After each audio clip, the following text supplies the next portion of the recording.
നമ്മൾ മലയാളികൾ കർക്കിടക മാസത്തിൽ ഒരുപാട് ചിട്ടകൾ നോൽക്കുന്നതാണ്. അതിലൊന്നാണ് ദശപുഷ്പങ്ങൾ തലയിൽ ചൂടുക. ഇതിലൂടെ ഐശ്വര്യം, ആരോഗ്യം, പാപപരിഹാരം എല്ലാം നേടാൻ സാധിക്കുമെന്ന് നമ്മൾ വിശ്വസിക്കുന്നു. ഓരോ സസ്യവും ഓരോ ദേവീദേവന്മാരുമായി ബന്ധപ്പെട്ടിരിക്കുന്നു. പേരിന് താഴെ കൊടുത്തിട്ടുണ്ട്. ഒന്നാമത്തേതാണ് കൃഷ്ണകാന്തി. ഓർമ്മശക്തിക്ക് വളരെ നല്ലൊരു മരുന്നാണ്. രണ്ടാമത്തേത് മുക്കുറ്റി. പ്രസവം കഴിഞ്ഞവർക്ക് ഇതിന് നീരിടിച്ചു പിഴിഞ്ഞു കൊടുക്കുന്നതും ചുമ, കഫക്കെട്ട്, വയറിളക്കം എന്നിവയ്ക്കും ഉത്തമമായിട്ടുള്ളൊരു മരുന്നാണ്. മൂന്നാമത്തേതാണ് പൂവാങ്കുറുനില. ശരീരതാപം കുറയ്ക്കുന്നതിനും രക്തശുദ്ധി വളർത്തുന്നതിനും വളരെ നല്ലൊരു മരുന്നാണ് കേട്ടോ.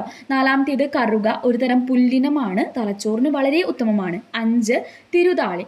ഗർഭപാത്ര സംബന്ധമായിട്ടുള്ള എല്ലാ രോഗങ്ങൾക്കും ഉത്തമമായിട്ടുള്ള ഒരു മരുന്നാണ് തിരുതാളി. ആറാമത്തേത് ചെറുള. വൃക്ക രോഗങ്ങൾ, മൂത്രക്കല്ല്, മൂത്രാശയ രോഗങ്ങൾക്കൊക്കെ വളരെ ഉത്തമമാണ്. ഏഴാമത്തേത് നിലപ്പന. മഞ്ഞപ്പിത്തത്തിന് മരുന്നായിട്ട് ഉപയോഗിക്കാറുണ്ട്. ആർത്തവ സംബന്ധമായിട്ടുള്ള രോഗങ്ങൾക്കും വേദന, അമിത രക്തസ്രാവം എന്നിവയ്ക്കൊക്കെ വളരെ ഉത്തമമാണ് നിലപ്പന. എട്ടാമത്തേത് ഉഴിഞ്ഞ. നമ്മുടെ മുടി കൊഴിച്ചിൽ, നീര്, വാദം, പനി എന്നിവയ്ക്കൊക്കെ ഉത്തമമായിട്ടുള്ളൊരു മരുന്നാണ് ഉഴിഞ്ഞ.